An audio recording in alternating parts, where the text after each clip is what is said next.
Hi అండి, అందరికీ ప్రభువైన యేసుక్రీస్తు నామంలో నా హృదయపూర్వకమైన వందనాలు. ఎండలు అయితే విపరీతంగా ఉన్నాయి. 2 డేస్ బట్టి విపరీతమైన ఎండలు అయితే ఉన్నాయి. అస్సలు ఇంట్లో ఉన్నా ఎక్కడున్నా చెమటలు విపరీతంగా పడుతున్నాయి. సో అదంతా వదిలేయండి. ఇకపోతే ఇంతే వేడి ఇప్పుడు సోషల్ మీడియాలో కూడా నడుస్తుంది. అదేంటంటే అభినవ్ దర్శన్ మీద జరిగిన దాడి గురించి సోషల్ మీడియాలో హోరెత్తిపోతుంది. యాక్చువల్గా ఇక్కడ చిన్న కరెక్షన్ అండి. అభినవ్ దర్శన్ మీద దాడి జరిగిన రోజు ఏ న్యూస్ ఛానల్ స్పందించలే. కానీ జరిగిన దాడి ఫేక్ అని, జరిగిన దాడి యాక్టింగ్ అని, జరిగిన దాడి ఒక డ్రామా అని పోలీసులు నిర్ధారించిన తర్వాత సోషల్ మీడియాకి మరేం పని లేదు. ఉదయం నుంచి రాత్రి వరకు చూస్తే పాస్టర్ అభినయ్ దర్శన్ ఫేకు అనుకుని నానా రకాలుగా ఒక్కొక్క విచిత్రమైన అనాలిసిస్ చేస్తూ సోషల్ మీడియాని బాగా హీట్ ఎక్కిస్తున్నారు. అసలు యాక్చువల్గా చెప్పాలంటే పాస్టర్ అభినయ్ దర్శన్ అనేవాడు పాస్టర్ కాదు. అభినయ్ దర్శన్ అనేవాడు ఒక దండుకునే బ్యాచ్. అభినయ్ దర్శన్కి స్థిరత్వం అనేది లేదు. అభినయ్ దర్శన్కి ఏంటంటే అసలు వాక్యం చెప్పడం కూడా రాదు. పిచ్చి కుక్కలాగా అరడం మాత్రమే వచ్చు. ఆయన పాస్టర్ కాదు. ఆయన క్రైస్తవ విశ్వాసి అయ్యుండొచ్చే తప్ప ఆయన పాస్టర్ కాదు. మీరు అర్థం చేసుకోవాలి. ఎందుకంటే ఫస్ట్ ఆయన సినీ యాక్టర్ తర్వాత పాస్టర్ అయ్యాడు. పాస్టర్ అని పిలిపించుకున్నాడు అంతే తప్ప ఆయనకి అధికారంగా ఎక్కడ ఒక సంఘం అంటూ సంఘ పరిచర్య అంటూ ఏమీ లేదు. విజయనగరంలో పరిచర్య చేశాడు అని అంటున్నారు. మరి ఆ సంఘానికి ఎవరు కబ్ చెప్పేసి వెళ్ళారు? కాదు, ఫేక్ అది. ఈయన మొత్తం ఈయన ఎలాంటి స్థిరత్వం లేని మనసు అనమాట.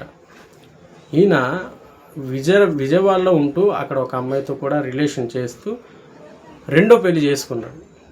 వరకట్నపు వేధింపులు ఉన్నాయంట. ఇటువంటి అనేక అలిగేషన్స్ ఈయన మీద ఉన్నాయి. ఒక క్రైస్తవ విశ్వాసి, సామాన్య క్రైస్తవ విశ్వాసి అయినా సరే అబద్ధం ఆడడానికే భయపడతాడు. అలాంటిది ఈయన పాస్టర్ అనే ట్యాగ్ తగిలించుకుని పాస్టర్గా చలామణి అయ్యి ఎంత నీచానికి దిగుతాడుతాడంటే ఆయన క్రైస్తవుడు కాదు. ఆయన క్రైస్తవ పాస్టర్గే కాదు, క్రైస్తవ విశ్వాసికి కూడా ఆయన పనికిరాడు. అవునండి, క్రైస్తవ విశ్వాసికి కూడా పనికిరాడు. ఎంత దారుణం అంటే ఈ అభినయ్ దర్శన్ మామూలుడు కాదు. అజయ్ బాబుని మించిపోయాడు అనమాట.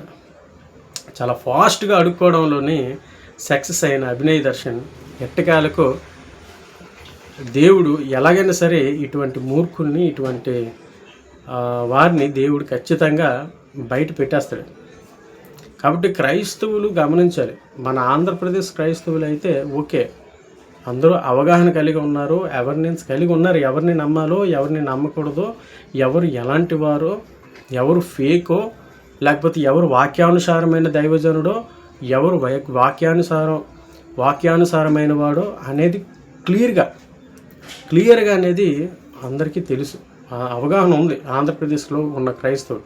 కానీ ఈయనకి ఫండ్ వేస్తున్న వాళ్ళు ఈయన వీడియోలు అంటే ఈ పాడేరు నియోజకవర్గంలో ఏదో ఒక గ్రామంలో కొద్ది రోజులు ఉండడం, ఆ గ్రామంలో అటు ఇటు నడుస్తూ అది పాదయాత్రని నమ్మించి పాదయాత్ర చేస్తున్నాను, నా దగ్గర డబ్బులు లేవు, నా వెనుక తిరిగే నా స్టాఫ్ కూడా జీతాలు ఇవ్వలేని పరిస్థితిలో ఉన్నాను అనుకుని క్యూఆర్ కోడ్లు, ఫోన్పే నెంబర్లు ఇవన్నీ పెట్టేసుకొని ఈయన పబ్బం గడుపుకునేటాడు. లాస్ట్కి పాదయాత్ర సక్సెస్ఫుల్ అవ్వలేదని, ఎవరు ఆదరించట్లేదని, ఇదిగో నేను పాదయాత్ర చేస్తున్నాను, అందుకనే నన్ను ఈ పాడేరు నియోజకవర్గం నుంచి తరిమి కొట్టాలని, నన్ను చంపాలని, నన్ను చంపేస్తానని అనుకుని బెదిరింపు కాల్ చేస్తున్నారని ఒక డ్రామా క్రియేట్ చేశాడు. ఈ డ్రామా క్రియేట్ చేసినప్పటికీ దానికంటే ముందు అజయ్ బాబు ఈ డ్రామాకి ముహూర్తం పెట్టాడు. సరే వీళ్ళిద్దరు పోటాపోటీగా ఈయన ముందు చేస్తాడనమాట. అంటే సినిమా ఫీల్డ్ కదండి, ఎంత కొంత సినిమా ఫీల్డ్ టచ్ ఉంది. సో అందుకని ఒక డ్రామా క్రియేట్ చేశాడు. అయితే ఖచ్చితంగా దొరికేస్తాడు. ఎందుకంటే ఈ కాలంలో అటువంటివి చల్లవండి. ఎందుకంటే ఇదంతా ఒక చాలా డెవలప్మెంట్ అయింది. అన్ని ఇన్వెస్టిగేషన్స్లో కానీ దేంట్లోనే చాలా డెవలప్మెంట్ అయింది. కాబట్టి ఇటువంటి సమయాల్లో ఇది పనికిరాదు. సో ఇంకేదైనా ట్రై చేస్తే బాగుండి అనిపించింది నాకైతే. ఇటువంటి వాడు క్రైస్తవానికి పనికిరాడు, క్రైస్తవంలో ఉండకూడదు. అజయ్ బాబు అండ్ అభినవ్ దర్శన్ ఇద్దరు కూడాను క్రైస్తవులే కాదు, వాళ్ళిద్దరు రాజకీయ నాయకులు. అర్థమైందా? వారిద్దరూ రాజకీయ నాయకులు కూడా కాదు, దండుకునే బ్యాచ్, డబ్బు దండుకునే బ్యాచ్ అనమాట, అంతే. వీళ్ళ గురించి పెద్ద ప్రస్తావన అవసరం లేదు. దయచేసి క్రైస్తవులారా మీరు జాగ్రత్తగా ఉండండి. ఇటువంటి ఫేక్ గాళ్ళు ఎంతోమంది ఉన్నారు. సో వాళ్ళ నుంచి మీకు మీరే కాపాడుకోండి. మీ కష్టపడిన డబ్బులు ఎవడికో వేయడం ఎందుకు? అవసరమా? మంచి సేవకులు అయితే వాళ్ళని పిలిపించి సువార్తను ప్రకటించి వారి కానుకగా ఇవ్వండి. అంతేగాని ఇటువంటి ఫోన్పేలు, గూగుల్ పేలు పెట్టి క్రైస్తవ్యాన్ని ఉద్ధరించేస్తాను, క్రైస్తవ్యాన్ని ఎక్కడికో తీసుకుని వెళ్ళిపోతాను అని ఫేక్ మాట్లాడే వాళ్ళకి మాత్రం మీరు దూరంగా ఉండండి. వారిని దూరం పెట్టండి, మీరు దూరంగా ఉండడం కాదు, వారిని మీరు దూరం పెట్టండి. సపోర్ట్ చేయకుండా వారిని దూరం పెట్టేసి వదిలేయండి. కాబట్టి నిజంగా క్రైస్తవ్యానికి వీడి వల్ల డ్యామేజ్ జరిగింది అని చాలామంది అనుకుంటున్నారు. బయట వాళ్ళు అన్యులు క్రైస్తవ్యానికి అభినవ్ దర్శన్ వల్ల చాలా డ్యామేజ్ జరిగిపోయింది ఈ దెబ్బతోటి, క్రైస్తవులు ఎవరు ప్రచారానికి రాడు అని. మీకు ఒకటే చెప్తున్నా, క్రైస్తవ్యం ఒకవేళ అబద్ధమైతే అది స్టార్టింగ్లోనే అంతమైపోతుంది. క్రీస్తు ఒకవేళ అబద్ధమైతే అది స్టార్టింగ్లోనే దానికి ముగింపు అనేది ఉంటుంది. 2000 సంవత్సరాలు అవుతుంది ఇప్పటికీ యేసుక్రీస్తు గురించి చాలా గర్వంగా ఎంతోమంది ఆయన సువార్తను ప్రకటిస్తున్నారు. కాబట్టి ఇటువంటి వారి వల్ల క్రైస్తవ్యానికి ఎటువంటి దెబ్బ ఉండదు. ఇలాంటి వాళ్ళు అలా వచ్చి అలా వెళ్ళిపోతుంటారు తప్ప వీళ్ళ వల్ల క్రైస్తవ్యానికి, క్రీస్తుకి ఎటువంటి దెబ్బ ఉండదు, ఎటువంటి మచ్చ ఉండదు, ఎటువంటి మరక ఉండదు. గమనించండి. కేవలం మనం యేసుక్రీస్తు మీద విశ్వాసంతో ముందుకు వెళ్ళాలి. ఎట్లాంటి వాళ్ళ గురించి మనం పట్టించుకోకూడదు. ఎట్లాంటి వాళ్ళని గుర్తించి మనమే తోసివేయాలి, అంతే.